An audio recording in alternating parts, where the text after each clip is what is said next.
Hello students, आज हम कर रहे हैं 12वीं कक्षा के इकोनॉमिक्स का जो अर्ध वार्षिक परीक्षाएं आपकी शुरू हो रही हैं उसका सॉल्यूशन।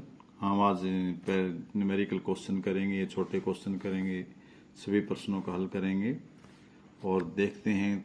आप देखिए, पहला प्रश्न है आपका, इसमें आर्थिक समस्या से क्या अभिप्राय है। बिल्कुल इजी क्वेश्चन है। आर्थिक अर्थशास्त्र की जो समस्या है क्या है? निर्धनता की समस्या, बेरोजगारी की समस्या, सीमित साधनों के चलते चुनाव की समस्या। तो इनमें देखिए, जो आर्थिक समस्या का अभिप्राय हमने बताया था कि सीमित साधनों के चलते चुनाव की समस्या, ये हमारा प्रश्न का उत्तर है। क्योंकि आर्थिक समस्या से हमारा निर्धनता की समस्या या बेरोजगारी की समस्या, काले धन की समस्या से नहीं, केंद्रीय समस्याएं थी, उनमें हमने साधन है सीमित हैं और उनके ऑप्शनल प्रयोग होते हैं, ये हमारे पास समस्याएं पैदा होती हैं। तो आपने इसमें जो हमारा उत्तर है वो आपका है गैर। तो इसके बाद जो इंग्लिश मीडियम वाले बच्चे हैं उनके लिए birthday is meant by the economics problem, problem of the poverty, problem of the employment, problem of the choice in the presence of the scarcity of this resource और problem of the black money. ये तीन नहीं, ए भी आपका नहीं है, B भी नहीं है और डी भी नहीं है, सी है आपका problem of the choice in the presentation scarcity of the resource. तो मेरे ख्याल में सभी बच्चों को समझ में आ गया होगा। इसके बाद हम चलते हैं प्रश्न नंबर 2 पर। बजट रेखा में कितनी रेखाओं, बजट रेखा कितनी वस्तु को एक साथ दिखा सकती है? हमने बजट रेखा में देखा था केवल 2 ही वस्तुएं होती हैं आपकी, 2 ही वस्तुओं को हम दिखा सकते हैं। रेखा चित्र के द्वारा हम कर सकते हैं। यहाँ ये हमारी बजट रेखा है। इस बजट रेखा पे हमने एक वस्तु को यहाँ लिया है, ए वस्तु को, और बी वस्तु को अब यहाँ ले रहे हैं। इस प्रकार एक समय में हम बजट रेखा पर 2 ही वस्तुओं को दिखा सकते हैं, एक वस्तु और 2 वस्तुओं। ठीक है। How many goods are shown on the budget line? 1 2 3 4, only 2 है उत्तर आपका। बी उत्तर है आपका, बी हिंदी वालों का है। अब हम चलते हैं प्रश्न नंबर अगले पर, और अगला प्रश्न है आपका, तटस्थ वक्र संतुलन में बजट रेखा खालिस्तान स्पर्श नहीं करता, स्पर्श करता है, काटता है, उपरोक्त सभी। हमने पहले भी देखा था। मैं एक चित्र के द्वारा इसको अपना के बनाता हूँ, समझाता हूँ। देखिए, ये आपकी ये चित्र है और इसमें आपका जो इस प्रकार का होता है आपका तटस्थ वक्र, और बजट रेखा आपकी इसको स्पर्श करती हुई, इसको स्पर्श करती हुई नीचे से ये होती है। तो यहाँ इसको यहीं इस बिंदु पर स्पर्श करता है, काटता नहीं बल्कि स्पर्श करता है। तो इसलिए इसका उत्तर क्या आएगा आपका? ख उत्तर आएगा, स्पर्श करता है। डिफरेंस इन डिफरेंस करो, Khalistan the budget line touch is. Second, not does not touch, instead all of this. ये किसी को भी, सभी के सभी उत्तर गलत हैं। इसका बी है, टच करता है इसको। क्वेश्चन नंबर 4, उपभोक्ता की आय में वृद्धि होने पर किन वस्तुओं की मांग में कमी होती है? स्टूडेंट्स, ये थोड़ा सा प्रश्न कन्फ्यूज वाला है। देखिए, घटिया वस्तुओं में भी जब उपभोक्ता है उसकी आय बढ़ जाती है तो वो घटिया वस्तुओं को खरीदना कम कर देता है, क्योंकि उसकी आय बढ़ने के कारण वो इस लायक हो जाता है कि अच्छी वस्तु खरीद सके। वो गिफन वस्तुओं को भी कम खरीदता है, और सोचा जाए तो उसकी आय में वृद्धि होने के कारण जो सामान्य वस्तुएं हैं वो भी उसकी कम हो जाती हैं। उसकी बजाय वो अच्छी वस्तुएं खरीदना, सामान्य वस्तुओं से जो बढ़िया वस्तु होती हैं उनकी मांग में वृद्धि कर देता है, और जो सामान्य वस्तुएं उनमें काम का मांग कर देता है। तो मेरे ख्याल से इसका जो उत्तर है वो बी है, डी, उपरोक्त से भी होना चाहिए, ये उत्तर होना चाहिए। क्योंकि यहाँ थोड़ा कन्फ्यूजन वाला है। घटने सामान्य घटिया वस्तुएं, गिफन वस्तुएं हैं, ये 2 तो हैं, लेकिन सामान्य वस्तुएं हमें शक के दायरे में डालती है। लेकिन जहाँ तक हम गहराई से सोचें तो उपभोक्ता की यदि आय में वृद्धि होती है तो वह जो सामान्य वस्तुएं हैं उनकी मांग में भी कमी कर देता है और ब्रांडेड या अच्छी वस्तुओं की तरफ दौड़ता है। Diamond which of the goods decreases in the increase in the income of the consumer. तो inferior goods right, given goods right, normal price goods right. तो डी ऑप्शन आपका, क्योंकि तीनों ठीक हैं, तो D all of the these, सभी के सभी ठीक हैं। इसके बाद हम चलते हैं प्रश्न नंबर 5 पर।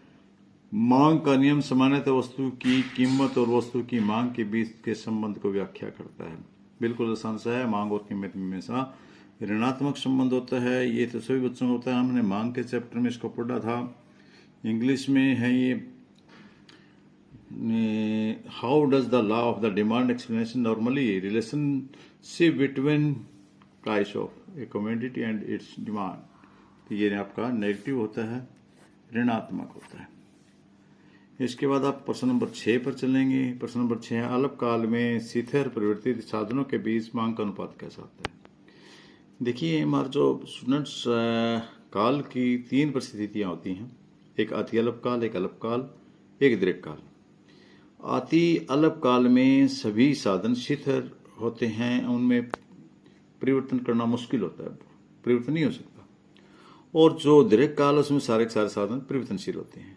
लेकिन जो अल्पकाल है उसमें कुछ साधन हमारे परिवर्तनशील होते हैं और कुछ साधन परिवर्तनशील नहीं होते। इसलिए कुछ साधन सीधे रहते हैं और कुछ में लचीलापन होता है।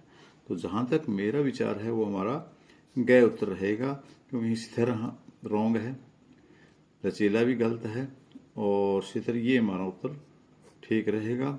इनमें से कोई नहीं है तो ऑप्शन बचता ही नहीं है। What is the problem in the short period between the fixed and the variable factors?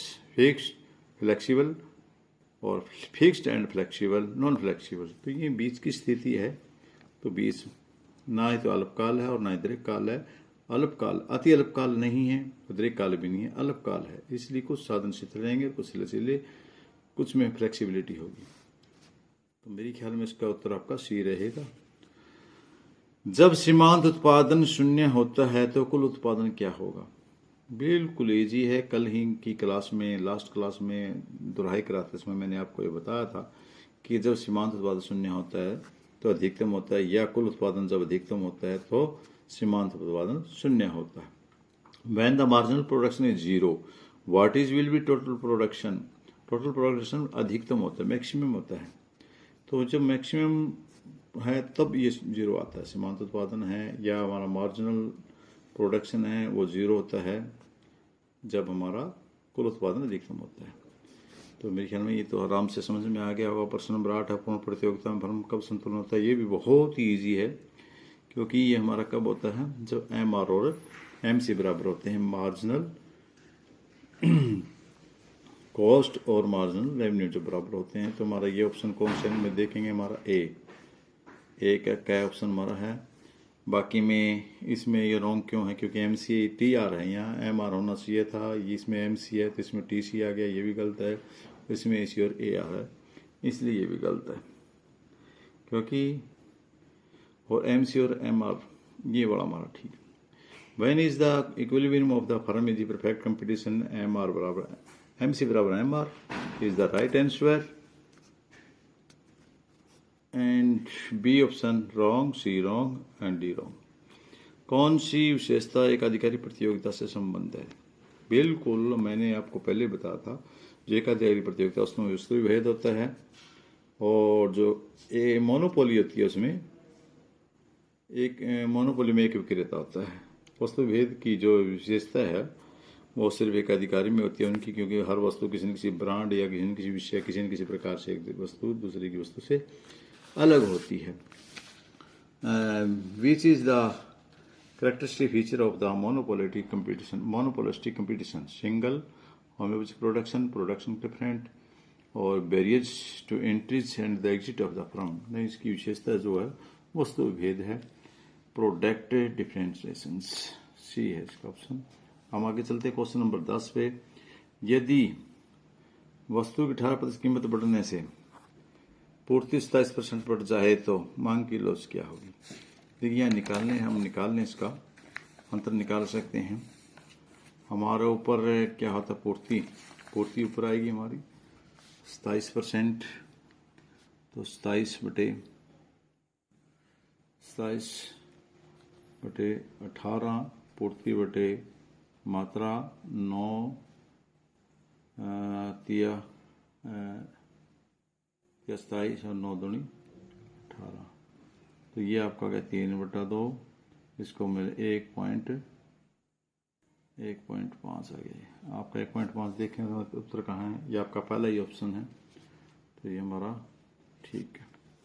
इसको ये न्यूमेरिकल क्वेश्चन है, करके देखना था आपने, क्योंकि हमारा ऊपर है पूर्ति की मात्रा में परिवर्तन, प्रतिशत परिवर्तन बटे कीमत में प्रतिशत परिवर्तन है, ऐसा फार्मूला मैंने आपको सिखाया था, किया था। अगला जो प्रश्न है, इफ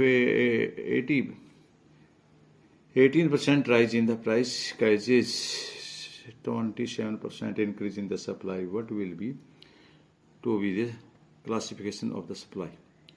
तो इसका A 1.5, ये it is the right answer.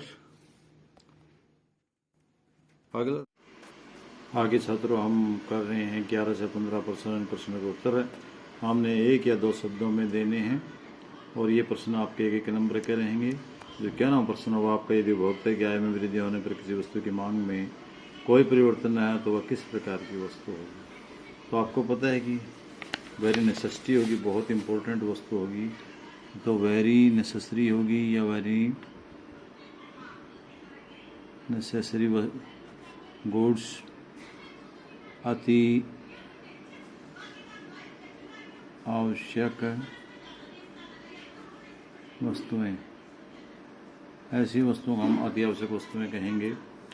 और क्वेश्चन नंबर 12वां है, वो है इसके, यदि हमें 11वें इंग्लिश में बोलें, if right and the increase in the income of the consumer demand for a community does not change, which type of good it will, it is very important goods, या it is very necessary, या जीवन के लिए आवश्यक वस्तुएं जो हैं वे वस्तुएं ऐसी होती हैं जिनके भोक्ता की आय होने पर भी उनमें कोई मांग में कोई परिवर्तन नहीं होता, क्योंकि वो मनुष्य को लेनी ही होती है हर हाल में, चाहे वो उसकी आय कम हो चाहे ज़्यादा हो।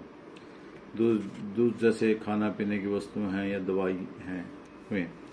प्रश्न नंबर अगला, उत्पादन संभावना वक्र ढाल कैसा था, what is the slope of the problem possibility करो। इसका नतोदर होता है कन्वेक्स, क्या बोलते हैं इसको,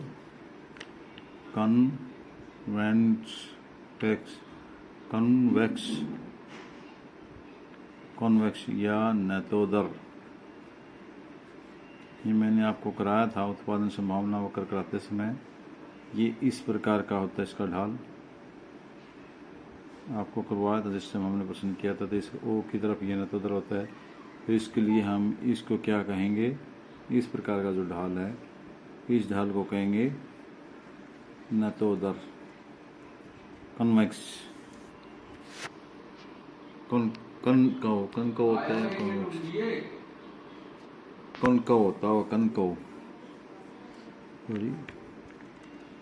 कनकव, कनकव या कन्वेक्स में से कनकव है। इसके बाद जो प्रश्न नंबर 13 है वो है, सीमांत लागत वक्र को किस बिंदु पर काटता है। ये न्यूनतम बिंदु पर, सीमांत लागत वक्र उस लागत वक्र को हमेशा न्यूनतम वक्र पर काटता है, न्यूनतम बिंदु पर।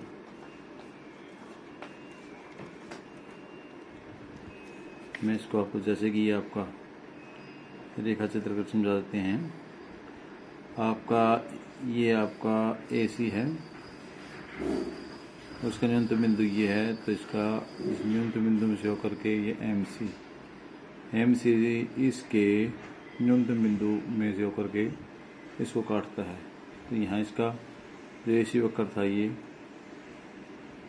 इसका जो न्यूनतम बिंदु वक्र ये है, इस बिंदु में से होकर के ये इसको काटता है। तो मेरे ख्याल में आप सभी को समझ में आ गया होगा कि जो इसका प्रश्न बचा था, किस बाजार में लगभग समरूप वस्तुएं होती हैं, in which market how much products are sold. ये होती हैं पूर्ण प्रतियोगिता बाजार, पूर्ण प्रतियोगी बाजार।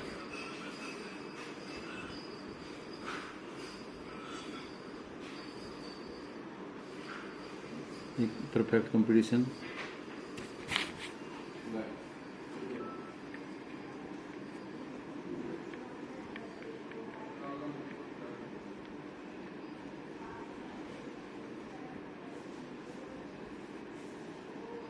परफेक्ट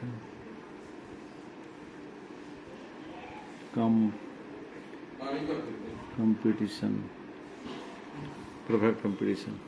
ठीक है। इसके बाद किस क्षेत्र में कृषि के बढ़ते प्रतिफलन लागू होने का सबसे अधिक असर दिखाई देता है? Agriculture, in which the sector application of the law of the dismissing returns law. ये होता है कृषि, या इंग्लिश में इसको बोलते हैं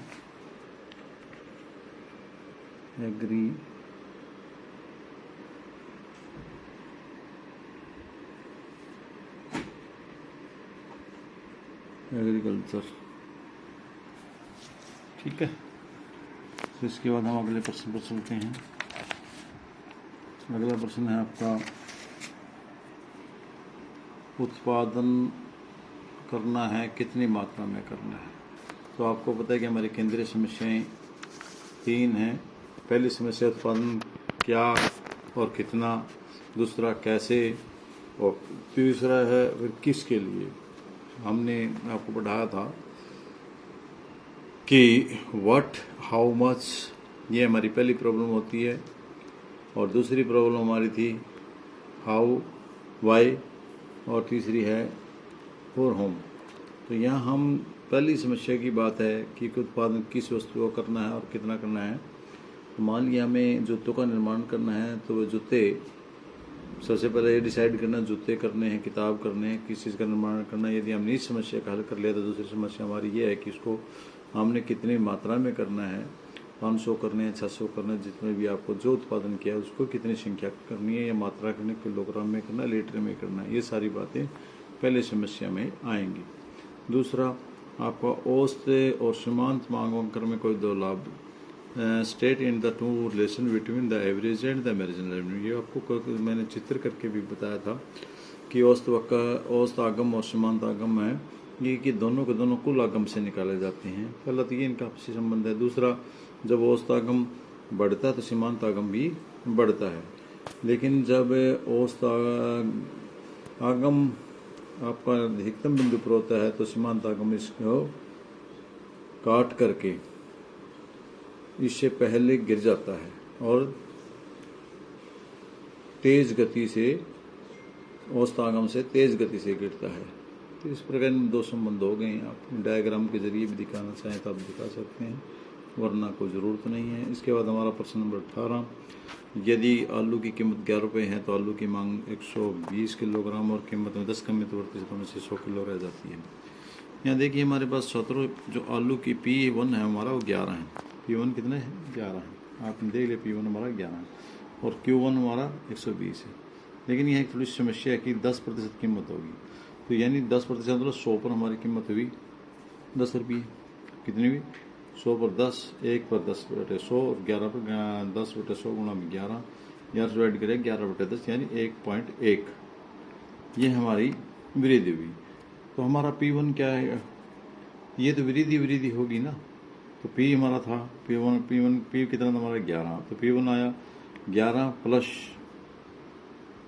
1.1 12 पॉइंट कितना हमारा? ये हमारा आ गया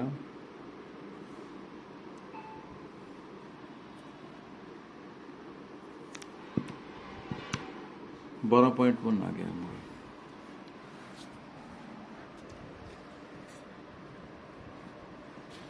हमारा कितना है? 12.1। तो और Q कितना है हमारा? 100। Q1 डेल्टा निकालेंगे, तो डेल्टा आप निकालने का प्रयास करें। डेल्टा आप निकालेंगे तो इसमें डेल्टा कितना आया? डेल्टा 12.1 में से 11 घटाओ तो 1.1 आ गया। जो डिफरेंस आपने निकाला था वहीं उत्तर आ जाएगा आपका, फिर रटके से वहीं डिफरेंस आ जाएगा। और उधर से आपका 100 में से 120 घटाएंगे -20 आ जाएगा।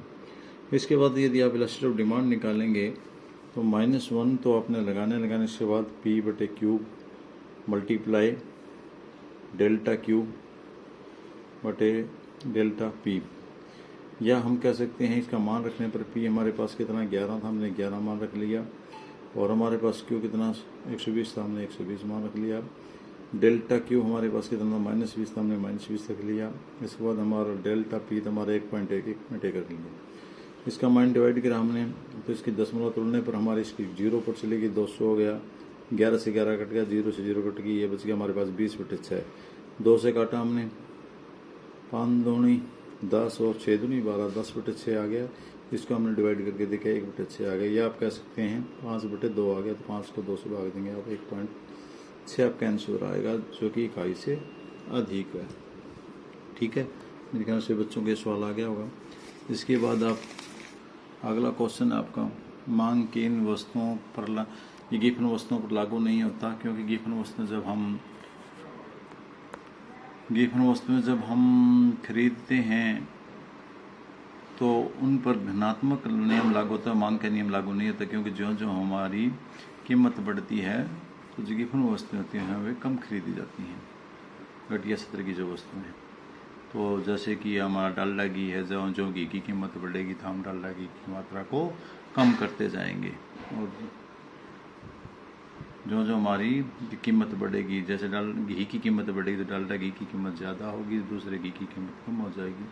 तो इसलिए न्यूनतम कीमत की जो वस्तुएं हैं, या फिर जो ज़्यादा महंगी वस्तुएं हैं, जैसे हीरे जवाहरात हैं, जिनको हम, उनके ऊपर भी ये लागू नहीं होगा। इसके बाद पूर्ण प्रतियोगिता बाजार और बिजली के 2 गुणों का, तो जिसमें बहुत सारे क्रेता विक्रेता हों और उनके ऊपर आने वाले छूट और प्रवेश पर कोई प्रतिबंध ना हो, उसको हम पूर्ण प्रतियोगिता बाजार कहते हैं। इसके गुणों की व्याख्या भी, इसमें क्रेता बहुत होते हैं, विक्रेता बहुत होते हैं, और इसमें किसी भी फर्म के प्रवेश पर आने जाने पर कोई रुकावट नहीं होती। और अगला गुण है, इसके बहुत सारे 10-12 गुण हैं, कोई भी आप 3 गुण दिख सकते हैं। उत्पादन फलन या दीर्घकालीन फलन में वृद्धि। फलन आपने देखा था कि जो व्यक्तिगत फलन है वे होते हैं वस्तु की खुद की कीमत, वस्तु की रिलेटिव कीमत, व आय, उपभोक्ता की टेस्ट, और जो संभावनाएं हैं, एक्सपेक्टेशंस हैं वे। और इसके अलावा जो मार्केट की डिमांड है, वस्तु की मार्केट में उसके फंक्शन, इसके अलावा इन तत्वों के अलावा नंबर ऑफ पॉपुलेशन पर भी डिपेंड करती है, और सीजन पर भी, और जो जनसंख्या का आकार है उसमें जो हमारी इनकम है उसका समान बंटवारा है या अलग बंटवारा, उसके ऊपर, यानी वितरण, आय के वितरण पर भी डिपेंड करती है। यह मांग फलन क्या है? ये मांग फलन है, यानी मांग को प्रभावित करने वाले कौन कौन से तत्व हैं, ये मांग पर किन किन पर डिपेंड करता है। तो ये 2 प्रकार के हो सकते हैं आपकी मांग फलन, एक दीर्घकालीन और एक अल्पकालीन। तो दीर्घकालीन में सभी किसी भी साधन फलन में परिवर्तनशील होते हैं, जबकि अल्पकाल में कुछ साधन शिथिल होते हैं, कुछ परिवर्तनशील होते हैं। ये इनमें मेन डिफरेंस है।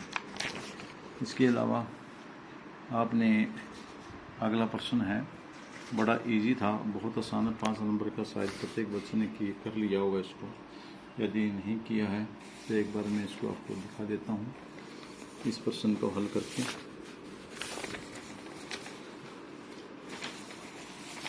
देखिए, ये मैंने हल किया था इसका प्रश्न। जैसे इकाइयाँ हमने, ये जितनी हमारी इकाइयाँ थी, हमने पहले इकाइयों को लिख लिया, फिर हमने कुल लागत को लिख लिया है, फिर कुल लागत को हमने इसे डिवाइड करके औसत लागत को निकाल लिया है, और उसके बाद हमने जो इसमें डिफरेंस था 0 था, पहले कुछ भी नहीं है, इस पर भी कुछ नहीं है, क्योंकि जो इसका कुछ लागत इकाई से भाग देने के लिए नहीं है, तो इन्फिनिटिव होगा इसका, और इसका कुछ नहीं होगा। इसके बराबर यदि हम इसका करें 125 को, तो इस प्रकार से डिवाइड करके हम इसका को इससे डिवाइड करते जाएंगे तो हमारा औसत निकल आएगा, और इसमें डिफरेंट ज्ञात करते जाएंगे तो हमारा सीमांत लागत निकल आएगी। इस प्रकार में सीमांत और औसत लागत निकल आएगी। बड़ा इजी सवाल था और 5 नंबर का था, और लगभग आप सभी छात्रों ने किया है। ओके, इसी के साथ थैंक यू, शुभकामनाएं।